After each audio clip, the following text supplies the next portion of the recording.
Bonjour à toutes et à tous sur ce nouveau podcast. Je me présente, Benjamin Ingelard, je suis avocat en droit public et droit de la construction depuis maintenant 11 années. J'interviens sur l'ensemble du territoire national avec des bureaux à Paris, Lyon, Lille ou encore Arras. Sur ce nouveau podcast, et pour bien débuter cette nouvelle année 2022, je vous propose de connaître et de mieux maîtriser les différents et principaux documents d'urbanisme. En effet, PLU, PLH, SCOT, permis de construire, certificat d'urbanisme, déclaration préalable de travaux, DPU, plan de développement urbain, plan de déplacement urbain ou PLH, il y a de quoi s'y perdre et c'est bien normal tant l'administration nous a fait don, comme elle en a l'habitude malheureusement en matière de droit, d'un véritable millefeuille, casse-tête et labyrinthe administratif et juridique.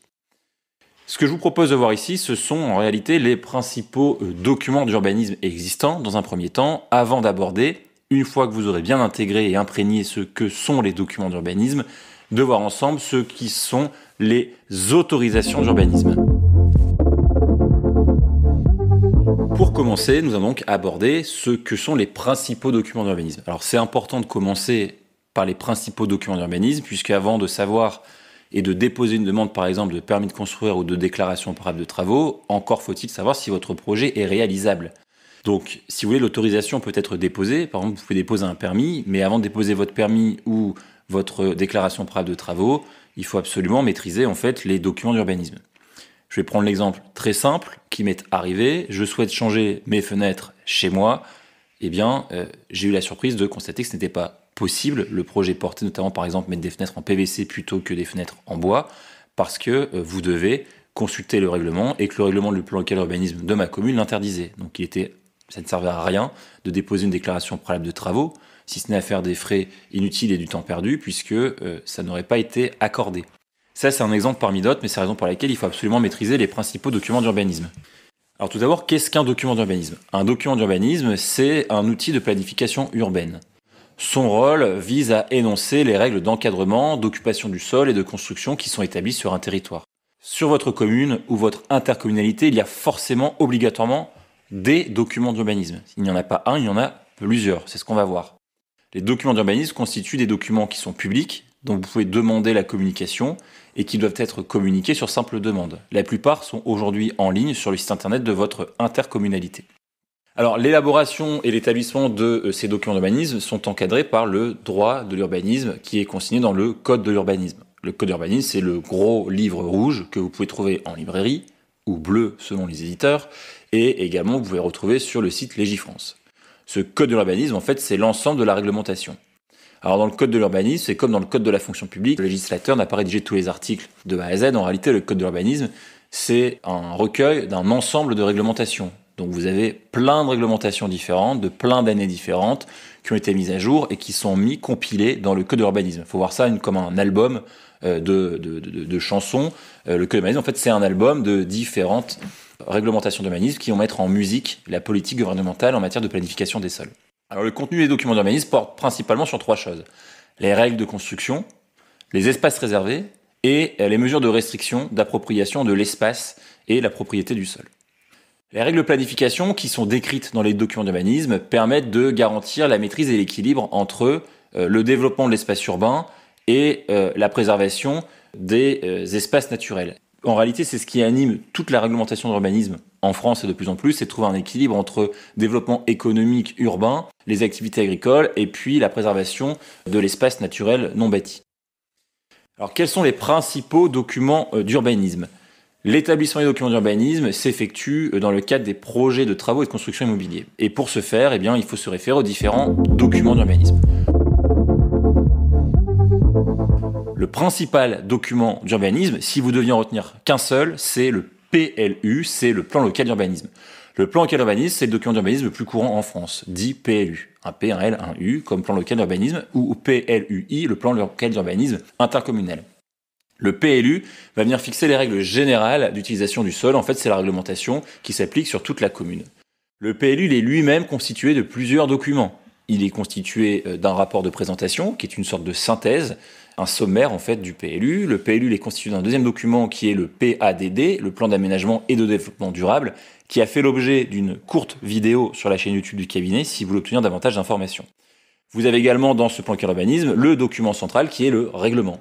Le règlement, c'est très simple, il va venir fixer quartier par quartier, zone par zone, sur le territoire de la commune. C'est le règlement qui va venir vous dire si oui ou non vous pouvez construire une maison en bois. Le PLU va venir vous dire si oui ou non vous pouvez construire une maison de 2 étages, de 3 étages, quelle est la limite séparative de propriété entre deux constructions, à quelle distance vous pouvez construire de chez votre voisin, si vous avez un mur métroïen, ce que vous pouvez faire ou ne pas faire.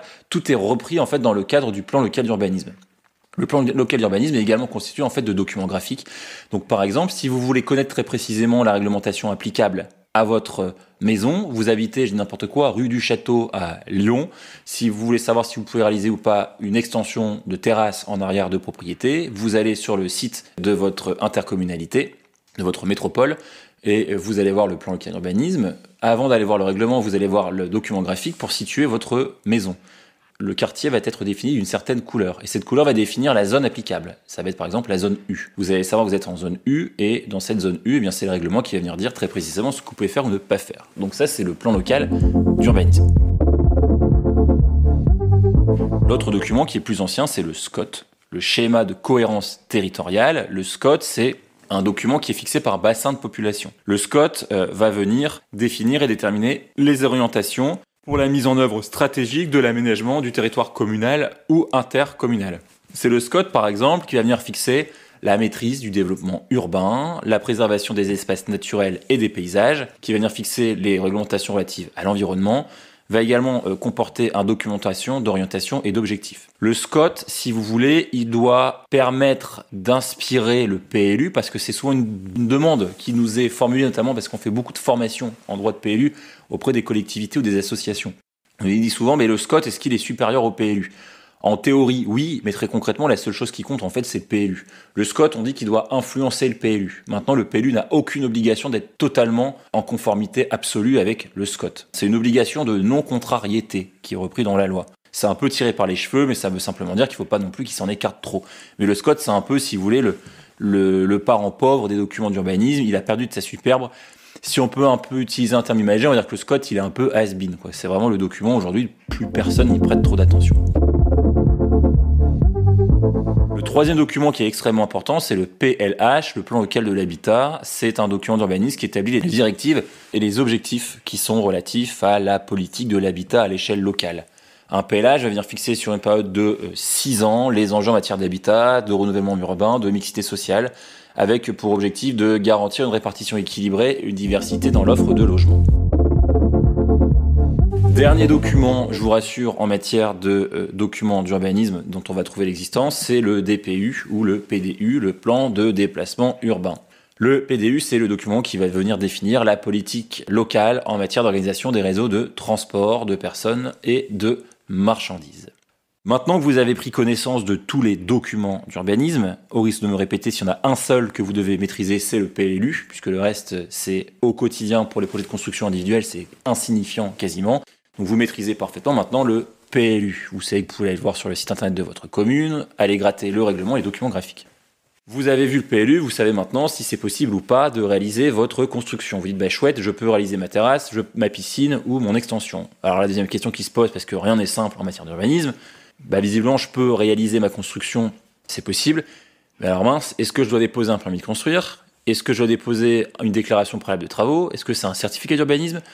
Bon, il y a de quoi de s'y perdre. En réalité, on va voir absolument tout ce qu'il faut savoir pour vous orienter vers la bonne demande d'autorisation. Alors, quelle différence d'abord entre un document d'urbanisme et une autorisation d'urbanisme ? Les documents d'urbanisme, on l'a vu, c'est les documents qui vont réglementer, planifier, encadrer les règles relatives à la construction. Les autorisations d'urbanisme, au contraire, constituent l'ensemble des démarches et documents à solliciter pour pouvoir agrandir, rénover votre bien immobilier. Pourquoi ? Parce que l'administration dispose d'un droit de vérification de la cohérence entre votre projet et les réglementations d'urbanisme applicables. Alors, tout d'abord, il y a effectivement le document le moins d'importance, la déclaration préalable de travaux. Elle est requise, par exemple, pour la réalisation de travaux dits légers, avec des constructions d'une hauteur, par exemple, supérieure à 12 mètres hors éolienne, ou pour les murs d'une hauteur égale à supérieure à 2 mètres. Et également, la déclaration préalable de travaux, c'est pour les menus travaux, par exemple de moins de 20 mètres carrés, ou lorsque vous augmentez une surface existante de moindre mesure. Le permis de construire, au contraire, je ne vais pas revenir plus précisément, concrètement sur le permis de construire, qui, comme la déclaration préalable de travaux est un CERFA qu'il faut remplir, vous pouvez désormais notamment déposer votre permis de construire en ligne. Le permis de construire, parce que ça fait l'objet d'un podcast précédent de 20 minutes, pour revenir succinctement, c'est exigé pour toute nouvelle construction, notamment les agrandissements de plus de 20 mètres carrés, les augmentations de surface de plus de 150 mètres carrés, lorsqu'il y en a déjà sur l'existant, ou les modifications de structures porteuses et de façades. Voilà pour les différentes autorisations d'urbanisme. Vous avez également le certificat d'urbanisme qui lui en fait n'est pas une autorisation. Un certificat d'urbanisme peut être informatif ou opérationnel. Le CU en fait vous avez sollicité, c'est un peu comme une radiographie officielle de ce qui est possible de faire ou de ne pas faire. Si vous ne voulez pas vous casser la tête en vous disant j'ai pas envie de me taper les 500 pages du plan local d'urbanisme de ma commune, vous déposez une demande de certificat d'urbanisme, vous posez la question au service instructeur de l'urbanisme de votre commune en disant est-ce que oui ou non je peux construire un mur de 10 mètres de hauteur dans mon jardin. On va vous répondre dans le cadre d'un certificat d'urbanisme. C'est possible, c'est pas possible.